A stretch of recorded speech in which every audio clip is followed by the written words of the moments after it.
Hello, कशा आहात मैत्रिणींनो?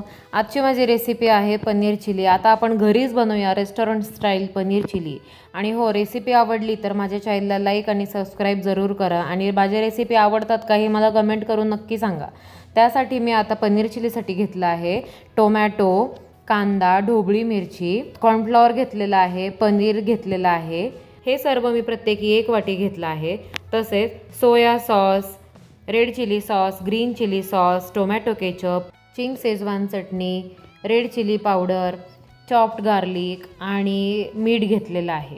आता हे सर्व मी अंदाजे 1 चमचा आणि फक्त लसूण मी 2 चमचे घेतलेला असेल.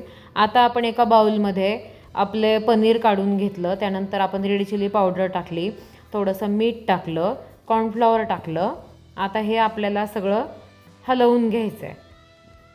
हलवून घेताना ते थोडंसं कोरडंच राहिली याची काळजी घ्यायची. वाटलं आपल्याला तर थोडंसं कॉर्नफ्लॉवर टाकायचं, नाहीतर शक्यतो नाही गरज लागत. पण प्रत्येक क्यूबला हे कॉर्नफ्लॉवर आणि रेड चिली पावडर, मीठ ह्याचं मिश्रण लागलं पाहिजे. आता आपल्याला कढईमध्ये तेल तापायला ठेवून मी हे सगळं सेपरेट असं तळून घेतलेलं आहे. आणि ते थोडंसं क्रिस्पी करायचं, ब्राउनिश असं आपल्याला तळून घ्यायचं. तळताना एक काळजी घ्यायची, सुरुवातीला फुल ठेवायची आहे गॅसची फ्लेम. त्यानंतर हे असं थोडंसं एकत्र होतं आणि आपल्याला बारीक गॅसवर ते तळून घ्यायचं आहे. आता ते काढून घेतलं मी आणि पुन्हा एकदा कढईमध्ये थोडंसं तेल टाकून त्यामध्ये चिरलेला बारीक लसूण टाकला आणि तो थोडासा ब्राऊन होईपर्यंत आपण परतू दिला.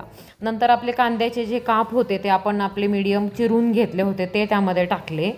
ते सुद्धा आपल्याला थोडेसेच करायचे, जास्त असं गुलाबी नाही भाजायचं आहे. नंतर आपण ढोबळी मिरची टाकून घेतली. हे सर्व हलवत हलवत एकत्र करत राहायचं आहे. टोमॅटो पण टाकून घेतले, हलवत राहायचं आहे. आणि फ्लेम देखील आपल्याला गॅसची बारीकच ठेवायची आहे. आणि ही कृती एकदम फास्ट करायची आहे, कारण हे खूप आपल्याला परतायचं नाही आहे, ते कच्चंच ठेवायचं आहे. नंतर आपले हे सगळे सॉसेस आहेत ते टाकून घ्यायचे, जसं की सोया सॉस आहे, मीठ आहे, रेड चिली सॉस आहे, ग्रीन चिली सॉस आहे. हे सगळं आपल्याला पटापट टाकून घ्यायचं आहे. आता टोमॅटो केचप आहे, आपली चिंग शेजवान चटणी आहे, हे सर्व आपण टाकून घेतलं.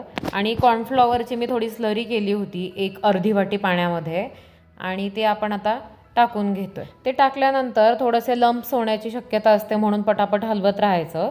आणि त्याला थोडीशी उकळी आली की आपले पनीरचे जे क्यूब्स होते, जे आपण फ्राय करून घेतले होते, ते आपण त्यामध्ये टाकले आणि गॅस बंद केला. हे सर्व हलवल्यानंतर आपल्याला ते सर्व करायचं आहे. झाली की नाही आपली पटापट पनीर चिली तयार. अगदी रेस्टॉरंटसारखी लागते आणि टेस्ट खूप छान येते. तुम्हीसुद्धा घरी नक्की ट्राय करा ही अशी पनीर चिली. आणि माझी रेसिपी तुम्हाला आवडत असतील तर माझ्या चॅनलला लाईक आणि सबस्क्राईब जरूर करा. घरी मुलांना खरं तर काही ना काही वेगळं खाण्याची नेहमी इच्छा असते आणि त्यांची डिमांड असते की काहीतरी मम्मा वेगळं बनव. तर त्यासाठी ही रेसिपी खूप छान आहे, पटापट होण्यासारखी आहे. आणि पनीर तर घरात बऱ्यापैकी सगळ्यांना आवडतं, त्यामुळे तुम्ही ही रेसिपी नक्की घरी ट्राय करा. भेटू पुढच्या व्हिडिओमध्ये. तोपर्यंत बाय बाय. लाईक आणि सबस्क्राईब माय चॅनल.